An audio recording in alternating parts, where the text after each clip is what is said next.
In the traditional motion picture story, the villains are usually defeated. The ending is a happy one. I can make no such promise for the picture you're about to watch. The story isn't over. You and the audience are part of the conflict. More human beings were slaughtered in the 20th century than in all previous centuries combined.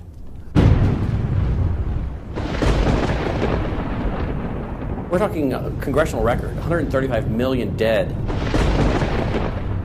Their entire purpose was to detach our culture from any moral anchors whatsoever. You look at the changes in America since 1960, perhaps. The whole culture's been transformed. They're coming out of the belief that the village should raise the child. The village means the government. They have deliberately destroyed the American family, understanding that's the foundational block that builds a society. We've come from Norman Rockwell's America to Hugh Hefner's America. If we lose the Judeo-Christian framework, we're lost forever. The left wants you to think that the cultural changes that have taken place in America since the 1960s have done nothing but progress us forward toward a brave new world. They look at what holds society together, they understand it, but they don't want that. They want change, and they will subvert and rot every good and decent thing we believe in because they have a vision for a new society, and that must mean the replacement of the old society. This film will show that the brave new world they seek is nothing more than the failed policies and ideologies of the communism that enslaved over a third of the world's population during the 20th century. It will show that most people on the left aren't communist, just the useful idiots Lenin spoke of, being used to promote a socialist agenda, which is the first and necessary step toward communism. They basically try to say that the state itself is ultimate, that there's no law higher than the state, and if there's no law higher than the state, there's no appeal against it. History has proven beyond any doubt that the free enterprise that freedom produces provides more for anyone willing to work than any other system. So why would the left still be pushing their socialist agenda on us? I mean, it's really just microwave communism. There's only two possibilities. They're either ignorant or they're evil. From my investigation over the last 2 years into what has caused America's drastic decline, I'm sorry to say the left won't be able to use the ignorant card. They've left too much evidence of their agenda in their books, articles, and speeches.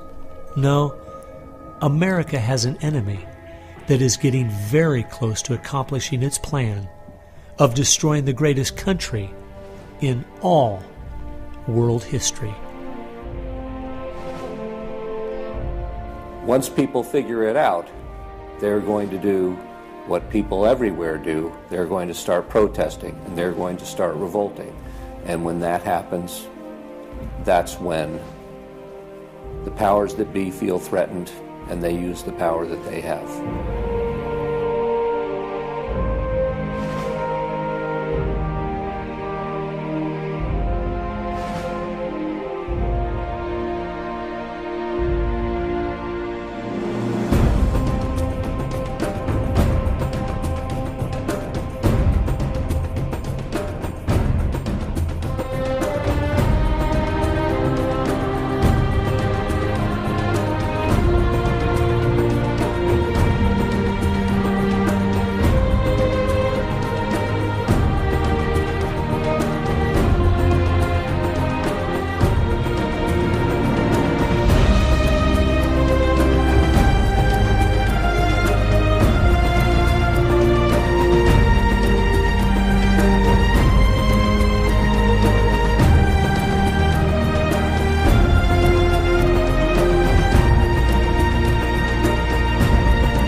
This story really begins for me back in the summer of 1992.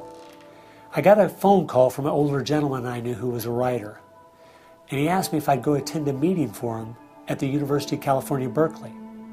He told me that the Communist Party USA had recently split over differences of how to best take America down. Some were wanting to still work toward a violent revolution, while others were wanting to focus their efforts on using public policy to subvert America from the inside. He was curious what they had to say. I mean, after all, the Berlin Wall had just come down, the Soviet Union had dissolved, and the whole world was saying communism is dead. So why were they meeting, and what were they up to? I was in graduate school at the time, and the whole idea of slipping in undercover into a communist meeting sounded pretty neat, so I decided to go. The first surprise I had was when I walked into the auditorium. I was expecting it to be filled with college radicals, but instead it was 50, 60, and 70-year-olds, grandparents, professionally dressed with briefcases, and I realized this might be a little more serious than I thought. As the weekend unfolded, I listened carefully as they outlined their plan and agenda and how they were going to infiltrate the institutions of America to influence us in the direction they wanted us to go. To destroy our families, they wanted to promote cohabitation instead of marriage.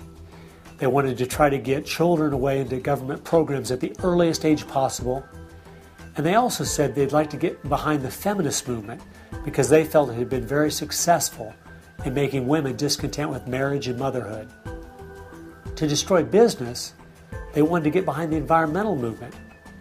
And in 1992, the environmental movement was very modest, but they thought it was the only vehicle capable of creating enough regulation and red tape to discourage business growth. And finally, to destroy our culture of religion and morality, they said, if we can get Americans to accept homosexuality, they thought it would begin to extinguish our traditional moral values Americans held. I remember thinking at the time, this plan doesn't seem very realistic. It's not something I'll need to worry about in my lifetime. It was 15 years later, I was appointed by the governor to be a state representative in the legislature. I'd only lived in my district for 2 years, so I thought it'd be a good idea if I wrote a monthly letter to the editor. Each month I wrote on a different topic. In January 2008, as I was contemplating what to write my letter on, I thought back to the meeting in 1992, and I thought of the goals they'd outlined and where America was today, and I couldn't believe how successful they had been. Our families were totally disintegrating. The environmental movement had become the most powerful force for destroying our free markets, and hate crimes legislation was being considered in Washington, D.C. that made it a crime to even say anything against the homosexual movement. I realized people needed to know what was going on. After I wrote this letter, within days, people were protesting at the Capitol. It was the feature story on the evening news. Controversial comments have state legislators buzzing tonight. After a freshman lawmaker alleges the communist agenda has infiltrated mainstream America. It's the big story, live at 6. And over 40 letters to the editor had been printed in response to what I'd said.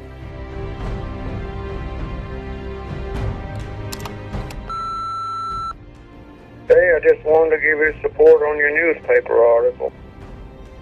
Don't let them grind you down. Bye.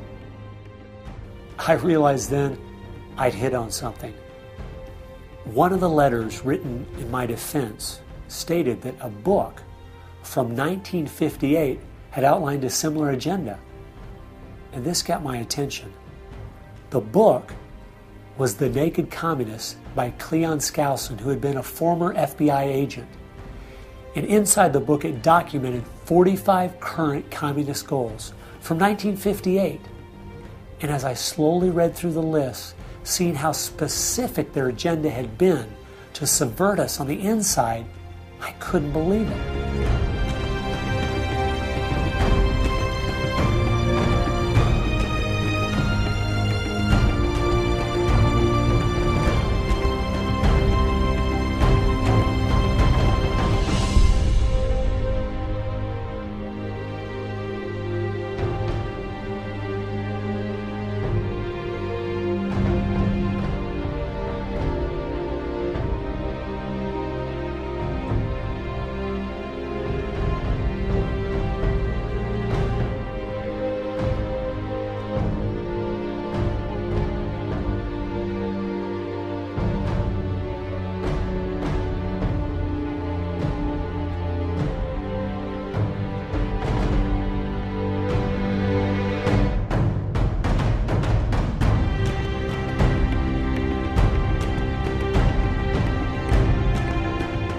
They'd accomplished almost every single one of them, and nobody seemed to be noticing. For at least the last 50 years, they'd been working actively behind the scenes, in the shadows, trying to move our people and our culture in a direction that was designed to destroy us.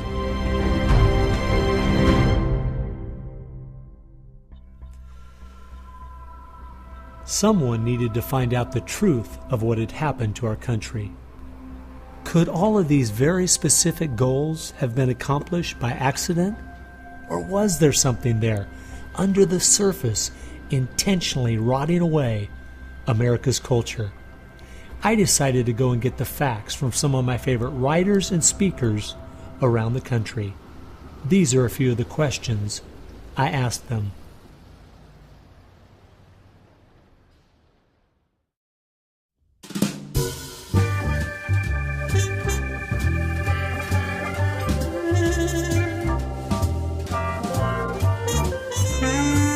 The common myth is that communism is dead, but there are more Communist Party members in the world today than there ever have been.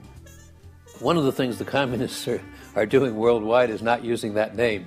And so what we have is people with some of the same ideas masquerading in the United States under a variety of names. They're even trying to get away from the word liberal to describe them, and they're trying to call themselves progressives. If you go to the American Communist Party website, all of the programs and policies they support are progressive. So progressives are anything from a hardcore liberal to a communist to a socialist. They all call themselves progressives, and they all have broadly the same values and work together. J. Edgar Hoover is called the masters of deceit. And a good magician raves one hand in the air while he's doing his dirty work with the other hand. And while everybody's saying communism has died, they moved through much of Africa. Communism is resurgent in South Africa. Into South and Central America. Right now, 6 countries in Latin America are now communistic. We have communist China. We have Cuba, North Korea. We have Vietnam. It still dominates behind the scene in Russia. It's still very strong in Eastern Europe. It is strong in the EU. It is strong in virtually every country in the world. Whittaker Chambers said, communism succeeds because most people that promote communist causes are not communist. The useful idiots, that Lenin called them, it gives it an air of legitimacy it would never have if it was identified with communists and communism. So why has it been so easy for them to get people on the left who aren't communists to push forward their agenda? Once I looked at the political scale, it all started to make sense. On the far left, you have 100% government, and on the far right, zero government. Anarchy is no government and doesn't make sense at all. On the far left, you have socialism, communism, and Nazism, all systems that have a socialist form of government with only slight variances between them. Traditionally, Republicans were slightly to the right of center, and Democrats were slightly to the left. In recent years, though, through the radical influence of the media, Hollywood, and the multitude of Marxist professors in our universities, both parties have slid to the left, with the Democrats going so far they have openly joined hand in hand with the radicals. That's why they all work together. All the groups on the left now have the same goal, a socialist America. I thought we were over communism. I thought, okay, we won that battle. The Berlin Wall came down. Ronald Reagan won the day. We've got to look and see how he fought this, because we're fighting it again on American soil. Not hostilely attacking us like we feared in the Cold War. It is from within. And it has no opposition, none. And that's the frightening thing.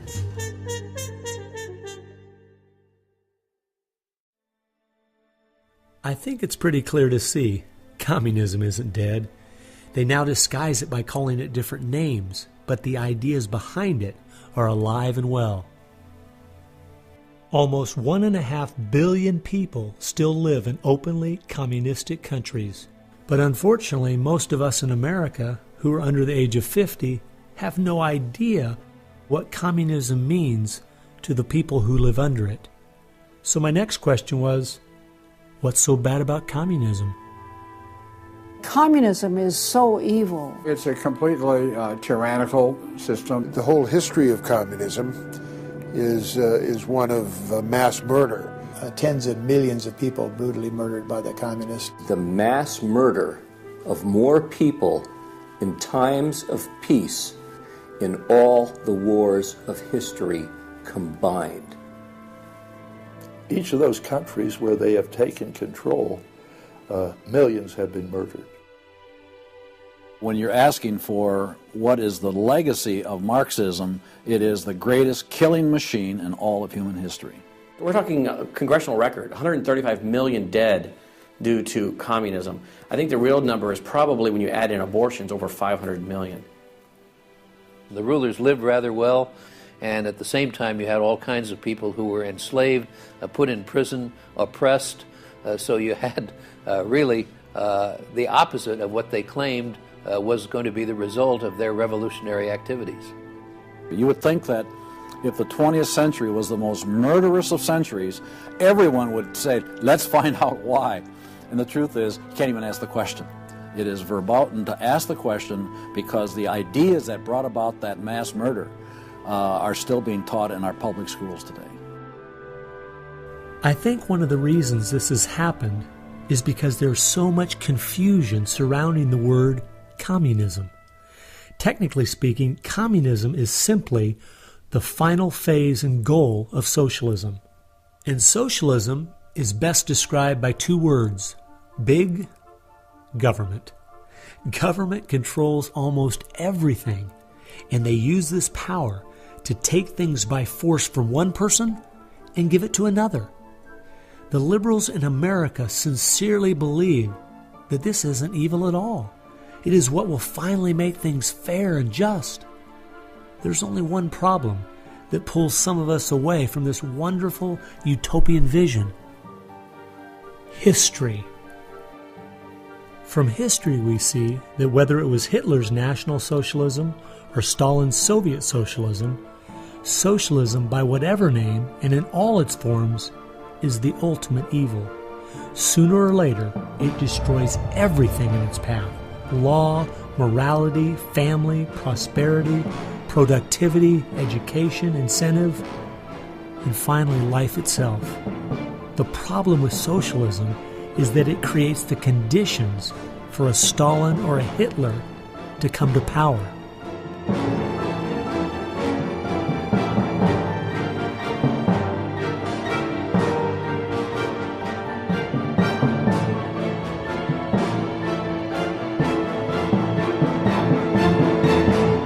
And that's why communism has such relevance today. It's the final destination on the road we're traveling.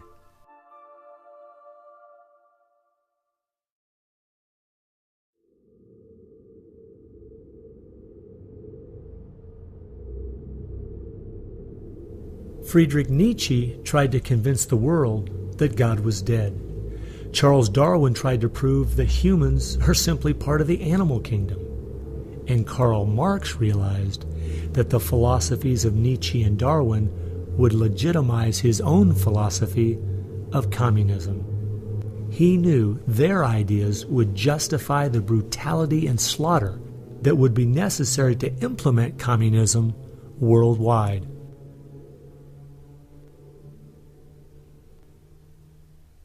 It was in March of 1883, Karl Marx, the father of modern-day communism, died. The assumption that communism would die with him was a logical one, since only 9 people attended his funeral. In October of that same year in London, England, a group was forming called the Fabian Socialist Society. The Fabian Socialists decided that they were going to socialize the world incrementally. They called it socialism by evolution instead of Marxist socialism by revolution. It always worked in tandem with the communists. Some Fabians were also communist. There was a bit of interchange of membership. The Fabian socialists are slowly but surely bringing about the socialization of the world. Europe is pretty well done. They are now working in Latin America. Latin America is not just socialistic in many countries. They're all already Marxist. You have hardcore Marxists in Venezuela, in Nicaragua. El Salvador just went communistic, and of course Fidel is sitting right there laughing at this whole thing. And we haven't even figured this thing out yet. We don't even know there's a red plague coming up to meet us. We think that we're just going to watch the cartoons on Saturday morning and everything will be fine. They had a lot to do with bad stuff happening. There are two things I found that gave me a good idea where the Fabians were really coming from. First of all, their symbol was a wolf in sheep's clothing. And secondly, George Bernard Shaw, who was a leader in the Fabians for almost 50 years, said, quote, "I am a communist, but not a member of the Communist Party. Stalin is a first-rate Fabian. I am one of the founders of Fabianism, and as such, very friendly to Russia," unquote. Fabians eventually begat the Students for Democratic Society, which begat the Weather Underground, which begat basically the social changes that have happened in America in the last 40 years. Many of the SDS members from the 1960s still have an incredible influence on the direction our country is heading. One is the Reverend Jim Wallace, who was president of SDS when he was a student at Michigan State University. And yet today, he is the spiritual advisor to the President of the United States. They've been friends for many years. They go back to Chicago and the Chicago politics crowd. And during the Vietnam War, he was rooting for the Viet Cong to beat the United States Army. And when they did, he just couldn't believe it. He said it was one of the happiest days in his life. And another leader in the Students for a Democratic Society and founder of the Weather Underground is William Ayers, who has been a longtime friend and neighbor of President Obama. It came out in 2009 that Obama's book, Dreams from My Father, was even written by Ayers. So the influence from the Fabian Socialist Society goes right into the White House.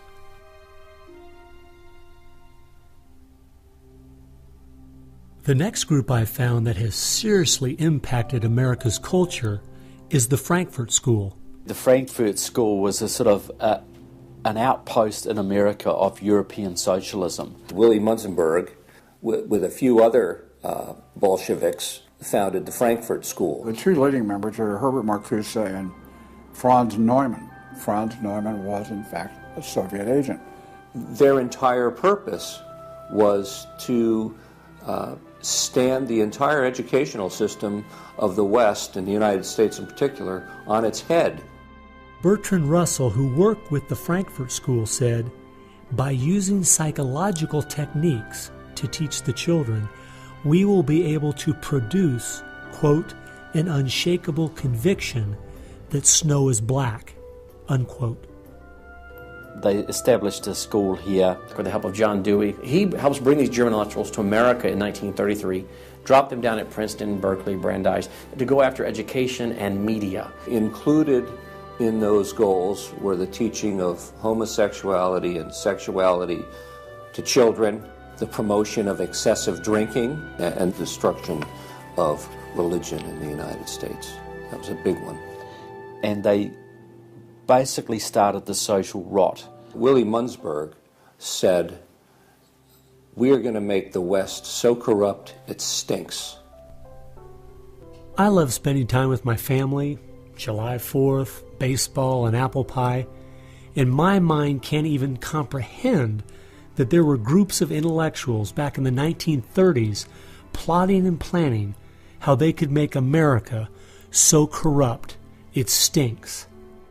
There are certain lines and certain limits, and the left has always pushed it as hard as they can, as far as they can, and will protect any pornographer, any deviant, any negative cultural form they can find, basically to degrade the culture. And that goes right along with the feminism of today, which was part of the Frankfurt School's desire to destroy a patriarchal society for a matriarchal society. In other words, remove the father as the loving provider, discipliner, discipler, leader of his home, where you instill virtues and integrity and modesty. That's been broken down on purpose because they knew if they could destroy the family, they could destroy a nation. And instead of having a father who leads and disciples and protects the home and provides for the family, the government steps in as a nanny state.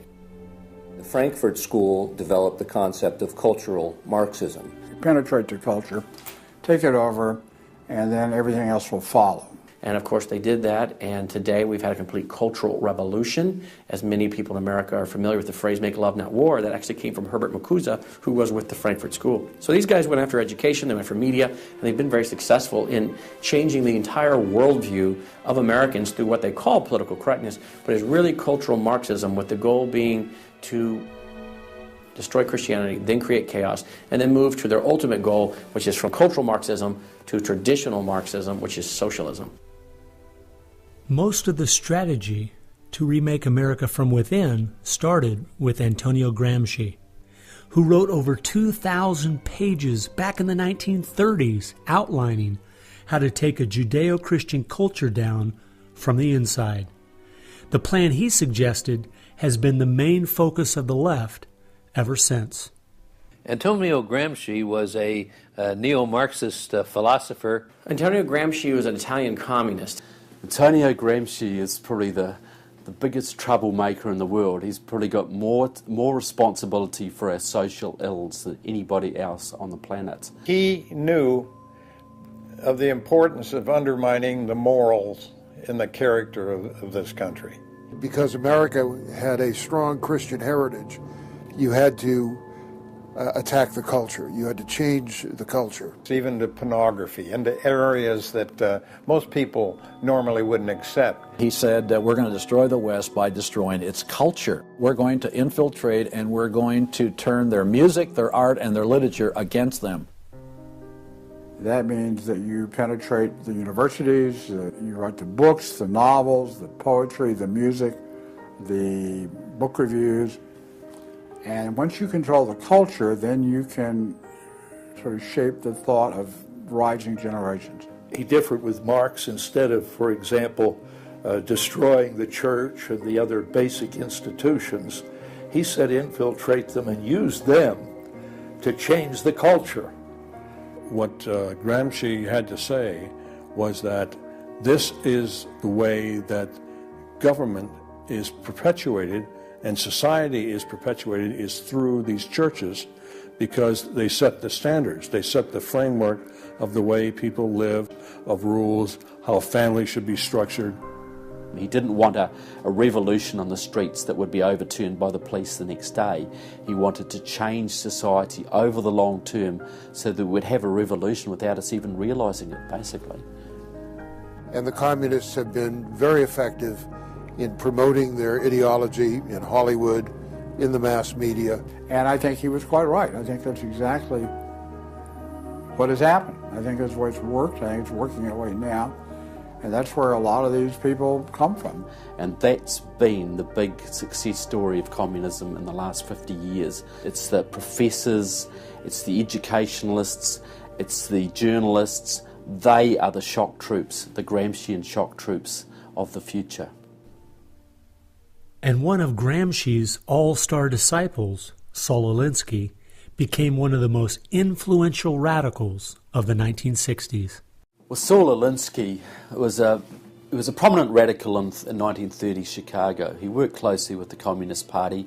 He used to go down and train at the rifle range with Leon Dupre, who was later a mentor of Barack Obama. And they used to train to shoot because they knew the revolution was just around the corner.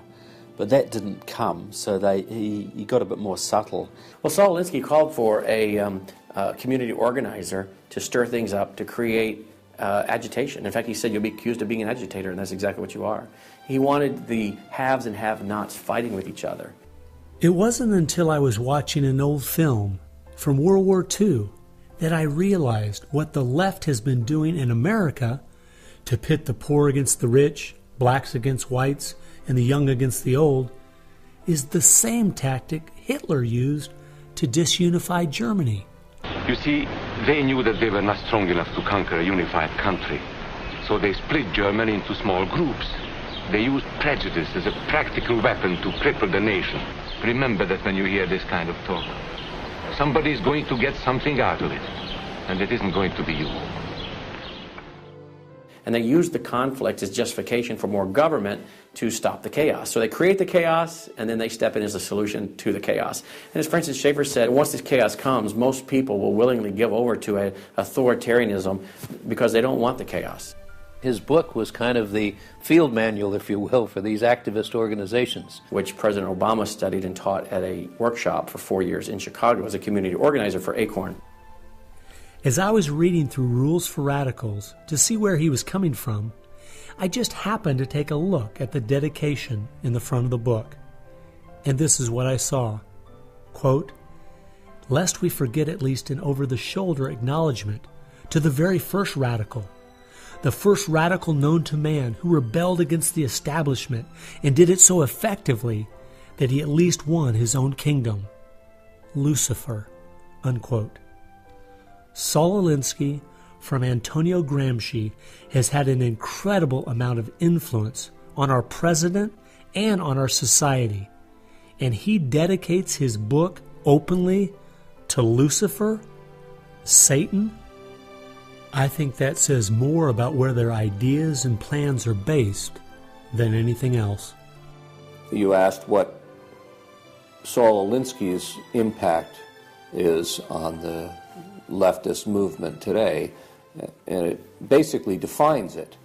It defines it. Saul Alinsky took the best of Gramsci and the best of the Fabian socialist ideas, combined, repackaged, and sold them to the 60s radicals. After studying Alinsky, Richard Cloward and his wife, Frances Fox Piven, came up with what is today known as the Cloward-Piven strategy. Now, their idea was basically that to destroy society or destroy capitalism per se, they needed to overload the system. The idea was to get everybody you possibly could on welfare, to get everybody you possibly could basically milking the system in some way or another. It was called the crisis strategy, and it became very well known by activists and radicals in the 60s. They published an article in the May 1966 issue of Nation magazine called The Weight of the Poor, in which they outlined their strategy. Rathke read that article, and Rathke ended up starting what we now know today as ACORN. And of course, Cloward and Piven had been studying Saul Alinsky. So Antonio Gramsci gives us Saul Alinsky. Saul Alinsky gives us the Cloward-Piven strategy, this husband and wife that said, hey, let's collapse the American economy by implementing so many entitlements, so much of a welfare state it collapsed. Rathke studied the Cloward-Piven strategy. He starts ACORN. And of course, ACORN gave us Obama. And to show what a small world it is, Wade Rathke, who started ACORN, was the draft resistance organizer for SDS, the group the Fabians started. They've used that strategy ever since to expand voting rolls, to expand welfare rolls wherever they can, basically just to overload the system, to increase the tax burden on the middle class, and basically bring capitalism one step closer to destruction. I guess we shouldn't be surprised that we still have open borders, that so many people are dependent on the government, and that the left keeps pushing these programs when all they've done is tear apart the black families in America and create generational cycles of poverty. The last group that has worked alongside the Fabians and the Frankfurt School using Gramsci's approach is the Communist Party USA. Probably the most important book on this subject is called Towards Soviet America by William Z. Foster. William Z. Foster was the head of the Communist Party himself. He ran for the President of the United States in 1932, but in the book, Towards Soviet America, he literally lays out chapter by chapter by chapter what is entailed to bring about a USSA, not just a USSR. Two of the movements they started in America have played a significant role in tearing apart our families, in breaking down our morality. Betty Friedan is credited with really starting the feminist movement in this country. The purpose really was to attack full-time homemakers, to get them out of the home, to make them think they live dreary lives, to make women feel they are victims. It's the science of victimology. And that is so unfortunate, because the American woman is the most fortunate class of people who ever lived on the face of the earth. And to try to tell them that they are victims of an oppressive, unjust patriarchy is just a grievous lie. But unfortunately, they are teaching young women that and have been doing it for many years. While Betty Friedan was pushing her book, Feminine Mystique, she implied that she was coming from the point of being a frustrated housewife herself and just wanted to be a help to other women. But later in the 1990s, it came out she was in fact a radical propagandist for the Communist Party and a staunch supporter of Stalin. So when she had described the American family as, quote, a comfortable concentration camp, unquote, it wasn't because of her experience at home. It was because she was just doing her part to dismantle our families. I'm a student of communism, and the communists set up various groups and various societies.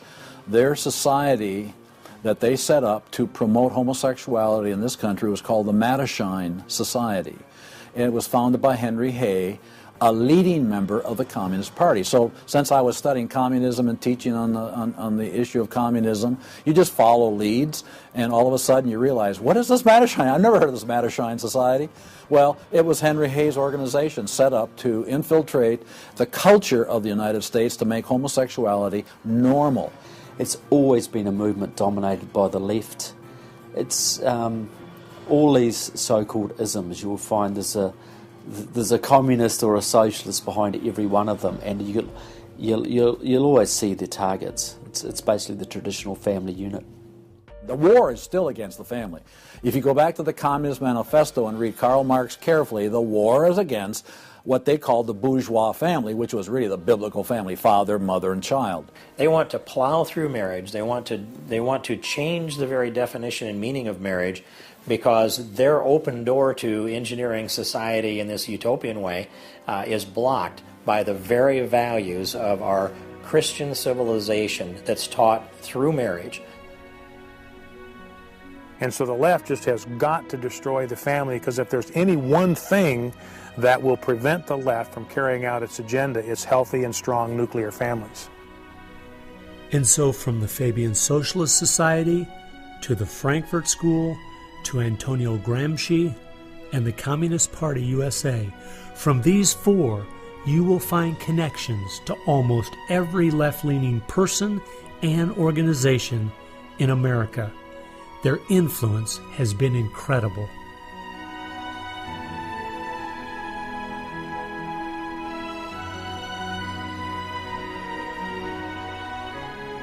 It was in the 1960s, all the groups on the left seemed to realize Antonio Gramsci was right. In a Judeo-Christian society, you will never be able to persuade people to rise up in a Marxist revolution and start killing each other off. The only way to take the culture down is through penetrating the institutions of influence to change the people from within.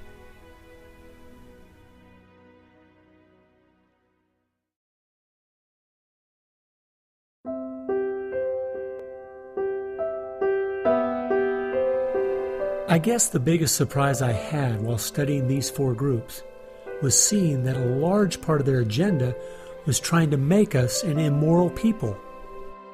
The communists knew in the 1930s and since that time, and the leftists know today, that if you can break down the cultural traditions, the basic rules of morality, then it's much easier to move people in different directions that are counter to the good of society. They recognize that it's all part of the same fabric. Their ideologies all work together to break down families, to break down the sanctity of human life, the value of human life, to break down the idea that there is a God that we are accountable to. They essentially are validating the Judeo-Christian worldview by the very things they attack. Because in their effort to destroy our culture, they know that they have to go after the very things that the Judeo-Christian tradition honors and values. Morality, belief in God, faith, the importance of family, the sanctity of life, the sanctity of marriage. It's amazing our enemies could see our morality was our greatest strength. And yet so many Americans don't seem to get it. Morality is simply having the character to do what you should do instead of what you have the freedom to do. And that's the only way freedom works. A people cannot be given freedom without morality, or they will self-destruct. And that's what we see happening in America today. The bottom line is freedom and free enterprise are simply fruit on the tree of morality.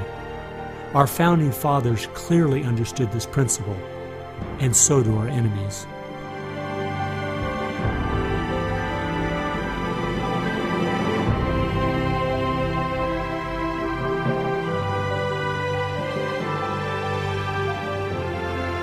There is an important fact we need to face.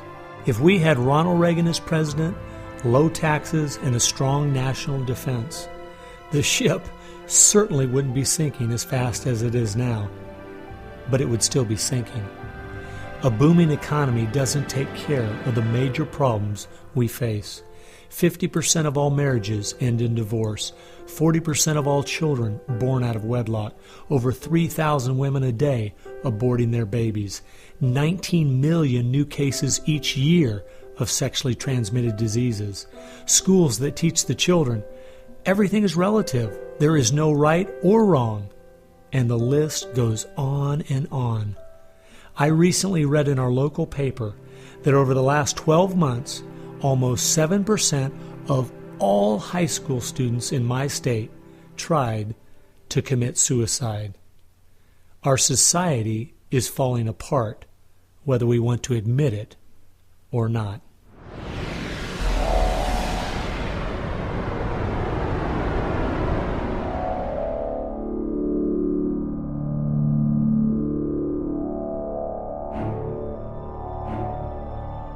Karl Marx had the insight to see that dethroning God and destroying capitalism went hand in hand. As you attempt to dethrone God by erasing the morality in a society and destroying his institutions, the family and the church, you are destroying capitalism. Because as the families fall apart and the church loses its influence, society starts to crumble. And then government has to expand to pick up the pieces. The question, as Whittaker Chambers put it, was God or man? God or man? Karl Marx was an atheist. Marx's philosophy was that people existed for the benefit of the state. What Marxism did and does, and all the other isms of the modern era, is to try to dethrone God by deifying man. You have to discredit God. He's your competition. The 20th century ushered in several ideologies that sought to devalue God and elevate man. Communism, relativism, humanism, they all deny that there's a God, and they claim that by doing so they're really elevating man. But if you look at how each of those philosophies end up working out in real life, there are always some classes of human beings that don't deserve the same value or rights as anyone else. To turn it around, to believe in freedom, the way we have been raised, you have to believe that there's something precious about every human person. And of course that's from the Bible. Imago Dei, we are all created in the image of God. Therefore, every human being is entitled to respect and dignity and freedom, and that is distinctive to biblical religion. You don't find anywhere else. Almost all the ideas that have made America such a unique and great country, our founding fathers got straight out of the Bible. I guess that's why the left only has a problem with one religion, biblical Christianity. They never complain about separation of church and state when it comes to Islam, Buddhism, Hinduism, or any of the other religions. In fact, a couple years ago, the Dalai Lama came to my town, and during the school day, at taxpayers' expense, thousands of our local school children were bussed in to hear him talk. I wonder if they would ever do that for someone like Billy Graham. No, they must destroy the Bible's influence in America so they can step in with big government in its place. It's an age-old question. Are we going to believe in God, or are we going to play God ourselves? Essentially, for the left, the choice that they see very clearly is people are going to depend upon God or they are going to depend upon government. They want people to depend upon government, so they have to destroy faith in God. At its core, it's a rebellion against God and God's laws. And that's what the battle is about. That's what the assault is on. That's why Christianity is a target. And that's why we saw the gulags in the Soviet Union. We saw the concentration camps in Nazi Germany. In all the ideologies that elevate man end up devaluing certain human beings. Dictators of the left, Hitler, Stalin, Mao, Castro, and all the others, always have come to power by acting like they're going to change things to make it better for the people.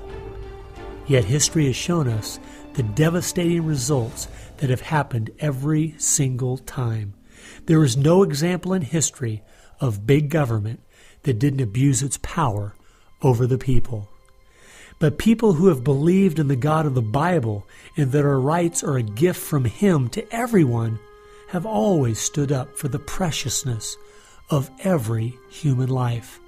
You look at those who have fought for true human rights throughout the ages, and it's those that do have a strong faith in God, those who fought against slavery, and those now today who are fighting for the sanctity of human life. Like the Declaration says, we hold these truths to be self-evident, all men are created equal. Aristotle didn't believe that. He said, no, some people are born to be slaves, and some other people are born to rule over them. And the reason that you and I know different, and it's not because we're smarter than Aristotle, he was a smart man. But we have something he didn't have. We have the Bible. And so, therefore, that's where we get these ideas. And from pagan antiquity or neo-paganism or all the modernisms, you get the opposite. After studying this topic for the last 2 years and reading literally hundreds of their books and articles and speeches, I've come to the conclusion, whether the left knows it or not, their plans and goals can all be summed up very simply. They are at war with God.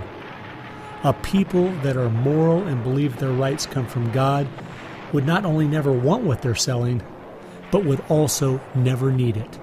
And they know that.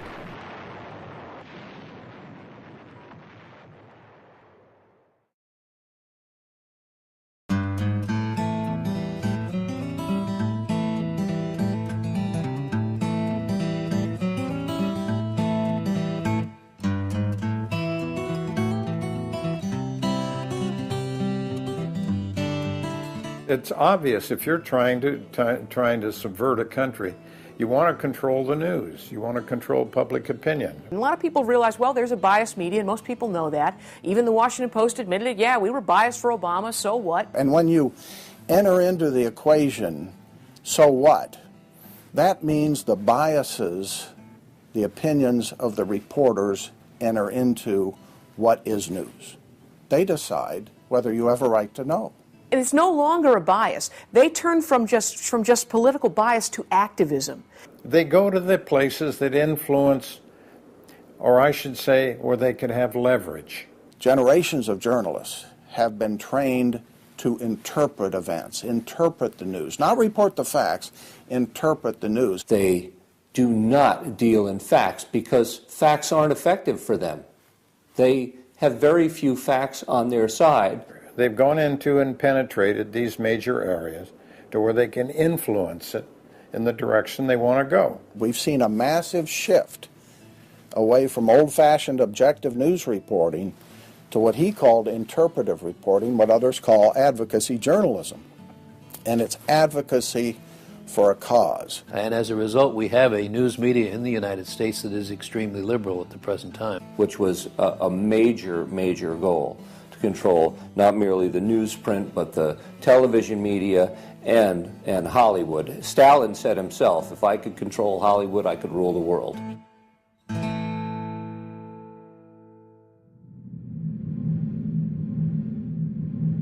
Children are always the first targets of anybody trying to bring down a system.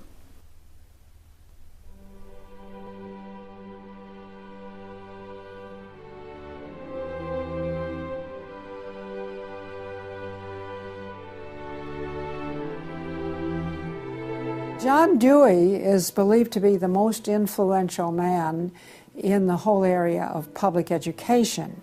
He went to Russia in 1928 to help study the Karl Marx way of education and bring it back to America. Dewey was an atheist. He was a socialist, a humanist. He was part of the Socialist Society in America, helped found that. What he believed in was that education should socialize the child to make him a willing tool of the state. It might be surprising to some that the man who is still idolized as the father of public education in America is the very man who did everything in his power to dumb down our children so that they would willingly accept his vision of a socialist America. It started with Dewey in the early 1900s. It expanded, really expanded since the 1960s. The hard left gets control of the teachers' unions and the training colleges. If you've got those two institutions, you can pretty much dictate all educational policy. The people who were demonstrating against our country and against our government in the 1960s have now become tenured professors in the universities. So they're the ones who are writing the textbooks, teaching the teachers, running the teachers' colleges. And it's self-perpetuating, because once you have the universities, then you train more cadres and more and more and more. And they discovered that they could do more to remake our country by going into the schools than they could by throwing bombs. I believe the average patriotic American underestimates the importance and influence education has on their children. That's how the large majority we had in 1980 to elect Ronald Reagan in a landslide has been lost. It's not because the other side has had lots of children. No, they're aborting theirs. But instead they are capturing ours through the propaganda they teach them, 7 hours a day for 13 years, and even longer if they attend college. We are losing most of our children to the other side because of the anti-American, anti-God, and anti-free enterprise rhetoric they are filled with in the government schools. Government schools are not teaching basic reasoning processes. They're not teaching logic. They're not teaching actual data of history and science and mathematics. And if your education is rather limited, then you're inclined to believe that government can be the solution to your problems. When you look at the desks in the schoolroom, you'll find 4 together, or maybe a table, they sit around a table.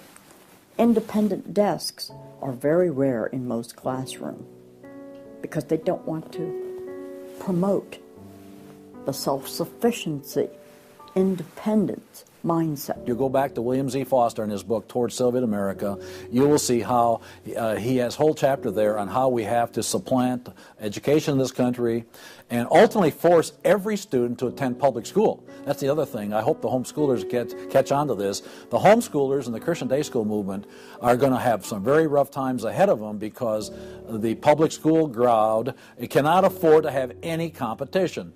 And they're being given plenty of competition by the homeschoolers right now. You see the effects of that in lowered educational standards. There's no more studying of the classics or studying of the civics or how the U.S. Constitution was formed. It's all progressive education. It's all based on the identity politics, the isms, the current trendy isms, environmentalism, racism. They're training them for the collective, and a collective mindset and a dependency mindset. And it seems that they, again, want to have people be uneducated, so then they do become wards of the state. They're dependent on the government to provide everything for them. It's under 10% of kids believe that there is an absolute right and an absolute wrong. And why are we surprised? We've sent our kids into this government system that indoctrinates them, that teaches them about tolerance and diversity and multiculturalism, and not about reading, writing, and arithmetic, not about what our founding fathers had to say. It's consequences. Few would argue that the education the children are receiving in the public schools is pathetic at best. But with the amount of tax dollars we spend each year, over twice as much as it would cost to send the students to private school, why do we allow this to continue? The group that my investigation led me to, that seems dedicated to making sure the children don't get a good education, was a real shocker. The schools are pretty much controlled by the Teachers Union, the National Education Association. If you look at their platform and goals, you would think they were a socialist or almost communistic organization. They are for the entire feminist agenda, starting with abortion on demand, tax-funded abortions. They're for the whole gay rights agenda. They're for the whole globalism agenda. They are extremely anti-parent. It is an effort to get the children to abandon the values of their parents. National Education Association has no patience, tolerance, or use for traditional teachers. They're looking for people who want to be agents of change. They want to throw out all the lessons of history. And really it's an attempt to then impose their own views and ideas onto people, get them to act as activists. If you control those institutions, then you can control everything else. It's all public schools, all for their jobs, and they have gotten behind all of the radical kinds of curriculum that's being introduced. They're for it 100%. They've had a tremendous effect on public education. It's not positive. We also see immorality being promoted through our schools. The kind of sex ed curriculum that is being used and paid for with our tax dollars would shock most parents. I think one of the main problems we face is parents naively thinking that the schools are the same today as they were when they were young. They don't realize there is a battle going on in this country for the hearts and minds of our children. The game is between 15 and 25 years of age. That's the whole game. If you're over 25, the chances are they're going to put a few pennies towards you to corrupt you. But their game right now is to corrupt the 15 to 25-year-olds or less.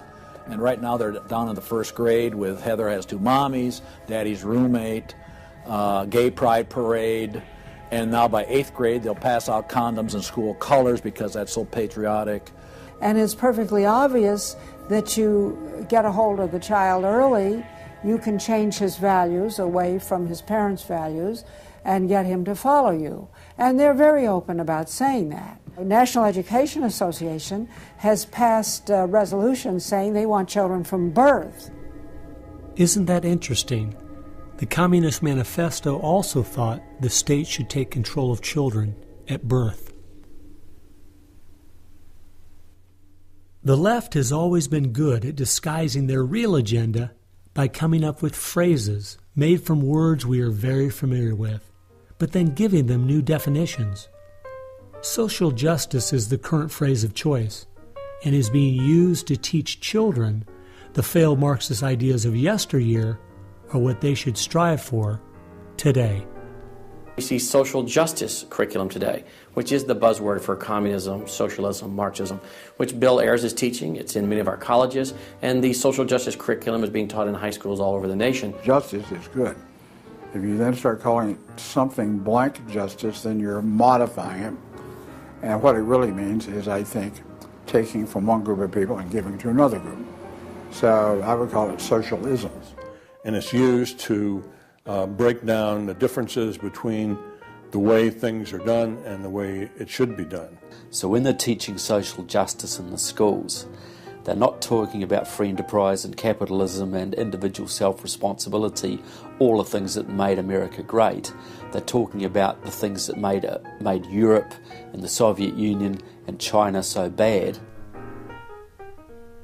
The longer we allow our schools to teach the children that America has so many faults it's not worth saving, instead of the fact that even with its faults, it is the greatest country that has ever existed, the less chance we have of ever turning our people back from the dead-end road we're currently on, a road that promises to give us a perfect world if we'll only give up our sovereignty and our freedom.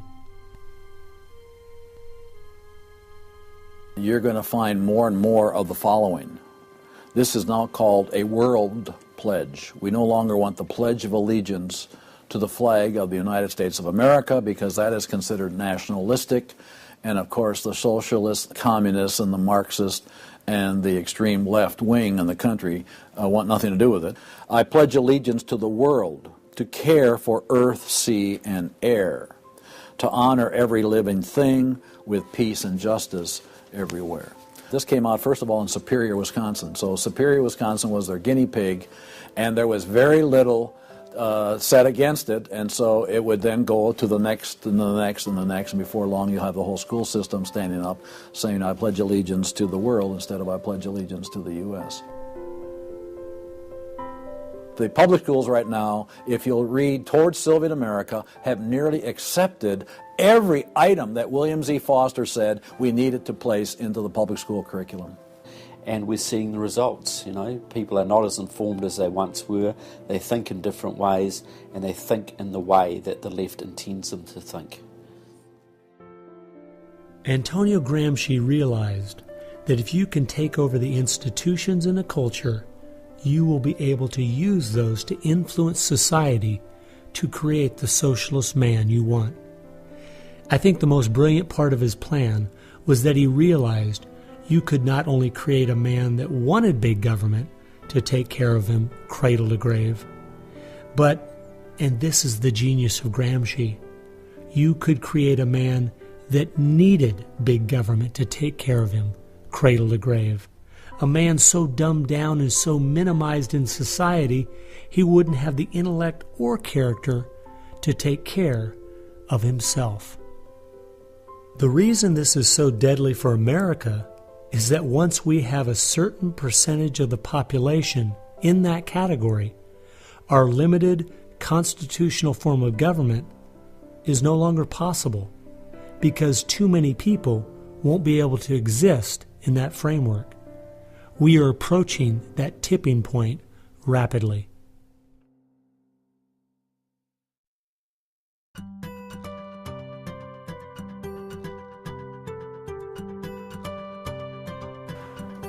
If you can persuade people that government should be in control of the distribution and use of energy, you can persuade them, or rather, you have persuaded them of the necessary and sufficient condition for government control of the most intimate aspects of our lives. One of the main thrusts of socialism these days is obviously through the environmental movement.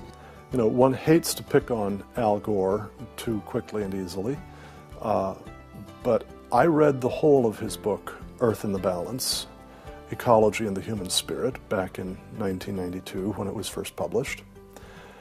And if you know anything about the history of political philosophy, you read the last chapter in that called A Global Marshall Plan, and you understand that there is no way to implement what Al Gore was calling for in 1992 in that book except by means of totalitarian world government.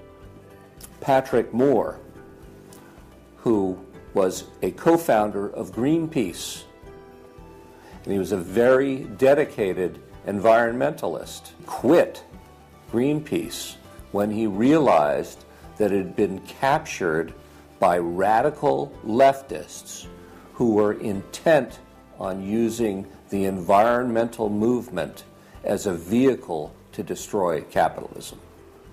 How many factories work when there's a power outage? None. You want to hurt business, you want to drive down industrial production, you just drive up the prices of energy, you just diminish its availability, and the easiest way to do that is to make people scared to death of the cheapest forms of energy, which are fossil fuels, oil, coal, natural gas, and nuclear energy. They had already made people afraid of nuclear because of irrational fears of nuclear reactor meltdowns, which were physically impossible anyway. But then they had to figure out a way to make them afraid of fossil fuels. Well, the way to do that was to say they're going to cause catastrophic global warming. So I used to think this was just one great big distraction. If they want to put their energies toward the environment, but now I see that this is now being turned around and used as a tool to further a socialist agenda. Charles Rubin, a political scientist who wrote the book The Green Crusade, has told this story extremely well. Environment comes from a French word meaning surroundings. Well, now, what is surroundings? Everything around you, right? And so, as Rubin points out, environmentalism is literally everythingism. And so, if you were a socialist committed ideologically to the notion of government having control of everything about our lives, and you saw that you were losing the contest in terms of the creation of wealth and its distribution to capitalism, you had to find some other basis on which to promote your vision of government and to pursue its implementation. Environmentalism, or everythingism, was the perfect card.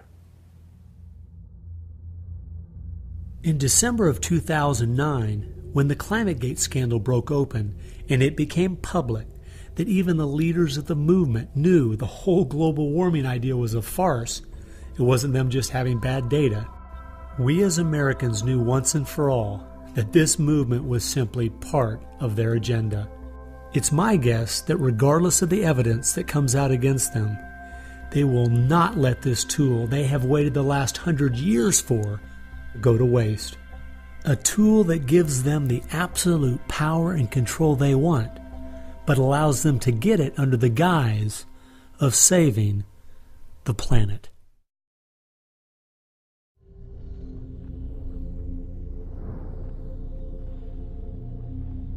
He was born of left-wing parents. He was mentored as a young man by a Communist Party member called Frank Marshall Davis. Now, Davis joined the Communist Party in Chicago, and he was very well connected there. So young Obama eventually wound up in Chicago, and he started working with the very same people that had been working with his friend Frank Marshall Davis. All of his associations have been with people that are way left of center, hardcore left. And he's doing nothing more than what is predictable based upon that background. The nicest word for his agenda is a socialist agenda, and we could go on down the line of the other descriptors of the types of an economy and a society that he's building. He's all the things that Gramsci wanted to use for social change. Yeah, he's the epitome of the movement. If you think there's no way that so few could be so effective, consider this. When the Communist Party USA split in 1992, the group that formed was the Committees of Correspondence, and it was their meeting I attended that summer at Berkeley. As I started researching that group, I saw that many of the same people who started or have worked with the Committees of Correspondence and its sister organizations were the same people who were involved with President Obama's campaign and administration.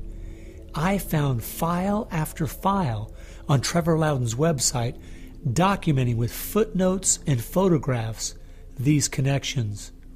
The radical left has been so successful they have persuaded the American people to put one of their own in the White House. Socialism and Marxism go together like Mary and Mary's little lamb. The general populace knows very little about what what the socialists are up to. If you're going to find socialism, you're going to find the hardcore communists right behind it. One of the main avenues has been through what they call the Congressional Progressive Caucus. 20% of the US Congress are members of this organisation.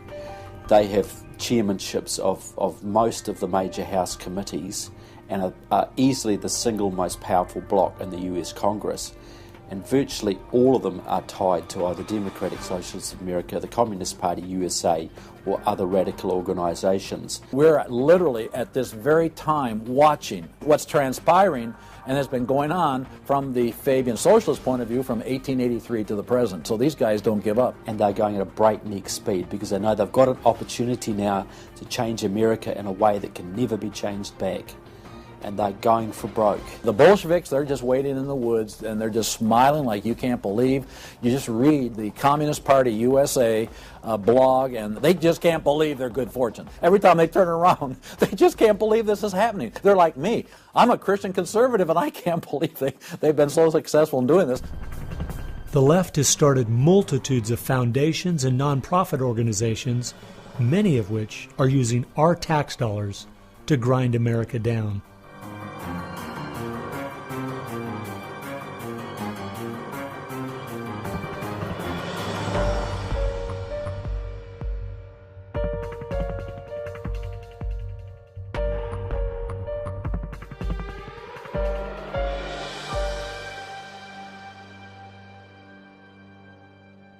They use all kinds of patriotic words to masquerade an extreme leftist orientation, which, if anything, would enslave the people in the same kinds of things with the same kind of ultimate results as communism had. The communists will let the socialists go so far, and then ultimately the communists really turn on their fellow socialists and they wipe them out too. And their attitude, I think, is really probably pretty close. They figure, look, if these socialists betrayed their own country, the chances are, once we get in power, they'll betray us too. So they'll figure, let's just rub them out right now. And at a given point, you'll see in the history of communism that they've been very effective in rubbing out their fellow socialists who brought about their socialism before the Bolsheviks and the hardcore communists with a capital C took them over. One thing we do really have to recognize is this is a domestic enemy. This is not just people with different ideas. These are not just nice folks who have funny, silly ideas that they will eventually figure out are just not very mature. No, these people are dangerous, dangerous enemies, and they are intent on overthrowing this country and imposing a socialist system that will mean extreme hardship for the vast majority of people in this country. That's true with them constantly seeking to re-engineer society so they reach this level of utopian perfection. Where we, on the other side, we advance the idea that this is about the cause of freedom, and if it hadn't been for Jesus Christ, there never would have been a United States of America, because the inspiration for freedom drove our founding fathers. They were informed by their faith, and I believe guided by the hand of God.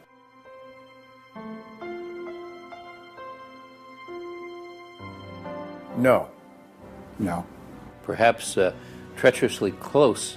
It is never over until it's over. When the fat lady sings, isn't that the slogan? And when the fat lady sings, it's over. Now, she might be clearing her throat. We saw the great country of Germany in the 1920s brought to its knees. Hitler came into power and destroyed the country. We see countries like Zimbabwe in Africa, which was once a prosperous breadbasket, now just wrecked. Argentina was destroyed by the socialist Perón in the 50s. It was one of the richest countries in the world.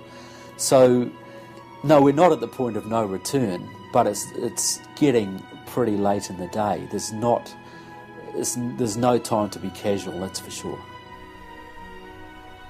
We've spent too many years thinking, because we have Republicans in office or the stock market is doing well, that everything's okay. This is why the left has gained so much ground. It doesn't matter who's been in office. They've just continued pushing forward with their agenda.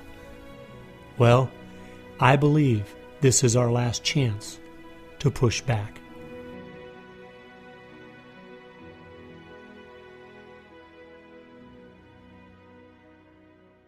If people are looking for something to do, we have our work cut out for us. I believe one of the things that we can do that will have a profound impact in changing America is praying.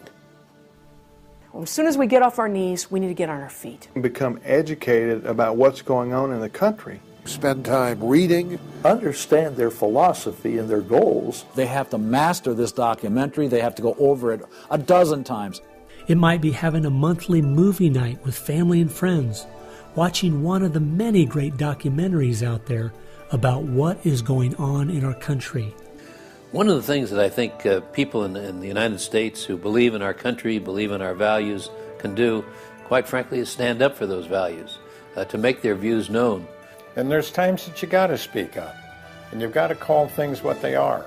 We need to be willing to be criticized and to not be silent because of the criticism. It was Martin Luther who said, if we're faithful on all battlefronts besides, it's precisely where the battle's the hottest, then we're traitors to the cause. I like the quote by Abraham Lincoln, who said that silence makes cowards out of the best of men.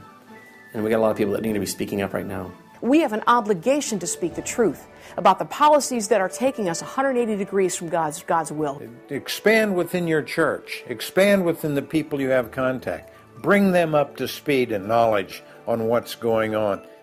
We need to organize those around us by simply mobilizing the unique groups of people we are in contact with and being their source of information. We can have an extraordinary effect. Lenin said that the organized minority will beat the disorganized majority every time. Why should we be buying products from companies that are going to fund organizations that attack our values? They need to be really smart in using the mass media.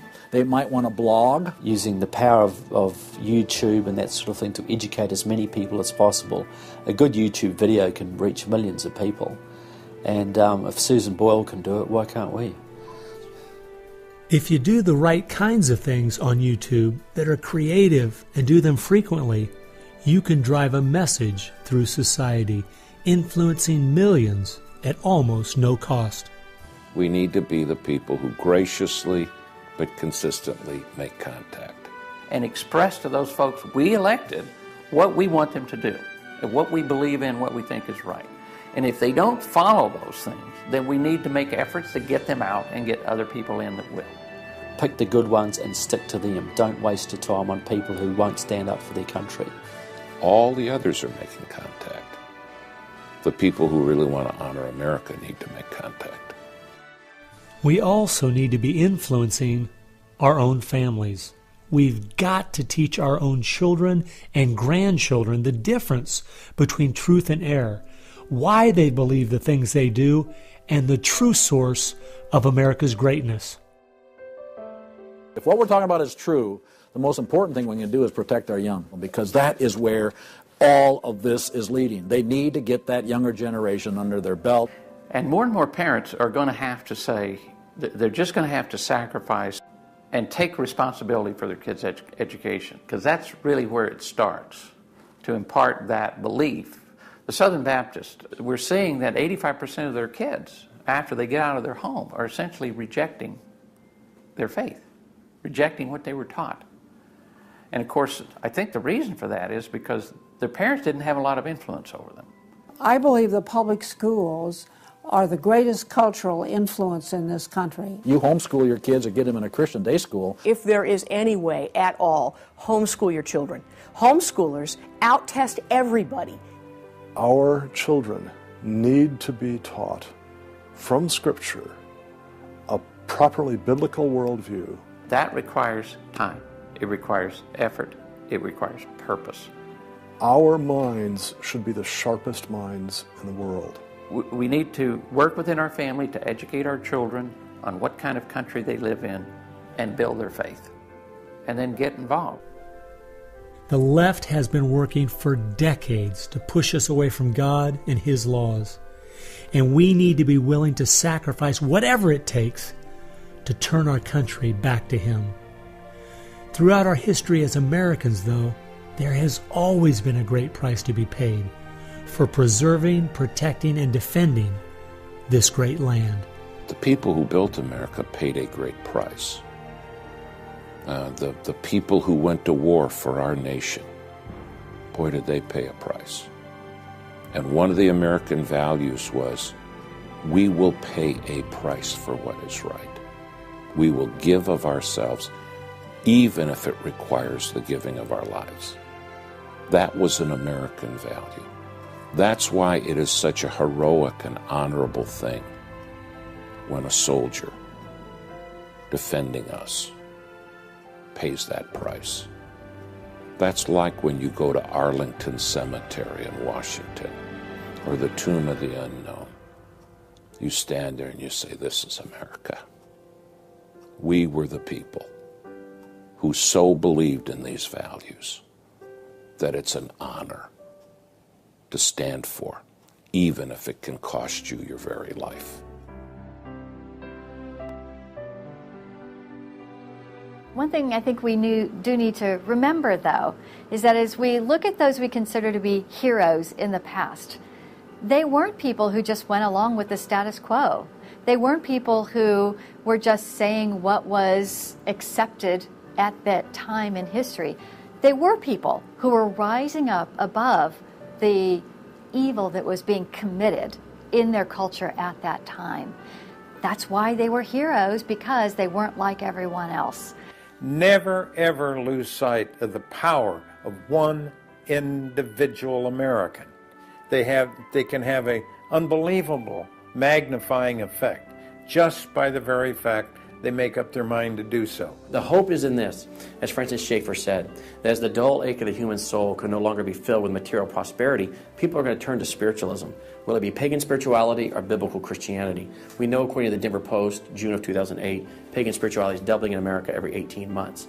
So we better get out there, because I'll tell you, pagan spirituality and Christianity will both get you to God, but one will get you there as your judge, as your Savior. If we humble ourselves, we fall to our knees, if we seek His face, we pray, and we turn from our wicked ways, then we have a chance for God to hear from heaven, to forgive our sins, and heal our land.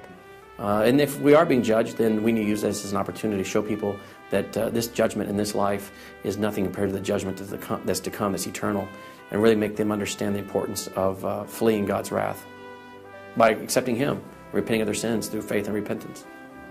I believe that's the only chance, the only hope we have as a nation. Hope is not found in rhetoric. Hope is found in God, the God of creation. And you know what? Our founders were in covenant with that God. You need a dedicated, informed, praying Christian making things happen and being determined to do so.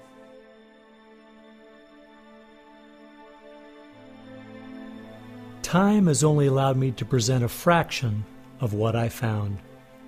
The reason I called this film Agenda is because I wanted to make a clear distinction between what I was researching and all the conspiracy theories out there. The dictionary says a conspiracy is an evil plan formulated in secret by two or more persons, but an agenda is simply a list of things to be done.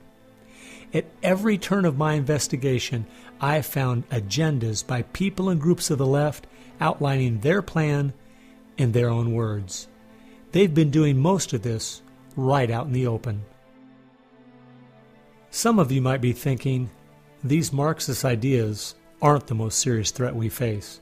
What about militant Islam, our open borders, the national debt, or even China? Well, I agree. America is facing so many serious threats right now. But the reason I believe this is the most dire is because it's destroying us on the inside. Through the political correctness and dumbing down, it's causing us to lose our ability to call evil evil and stand against it. I fear for our country. If we go along business as usual, not informed, not aware of what's going on, then the very small minority that have a plan and are great at organizing the uninformed and misguided will make sure their plan is carried out. I hope you realize it won't just be your children and grandchildren that pay the horrific price of living in the society they're trying to create. No, it will be far worse than that. Every time a civilization goes down or a country goes down militarily or economically, somebody else fills the gap. Now, if you look around the world now, it's going to be China, which is massively arming. You've got Russia, which is becoming increasingly belligerent. You've got the radical Islamic world, which works hand in glove with the Russians and the Chinese all the time. You've got a virtually red Latin America. You've got a neutral socialist Europe. So America hasn't got a lot of friends left in the world. Now, that's just not going to affect America. That's going to affect every single remaining country in the free world. Who's going to stand up to China if America doesn't? Who's going to stand up to the Russians? Is Europe going to do it? Australia, New Zealand, Canada? Not a chance. If America, and this is the point I think Americans need to comprehend, if America goes down economically, it will go down militarily. If America goes down militarily, we all go down. The free world is finished, and it will be finished for a very, very long time.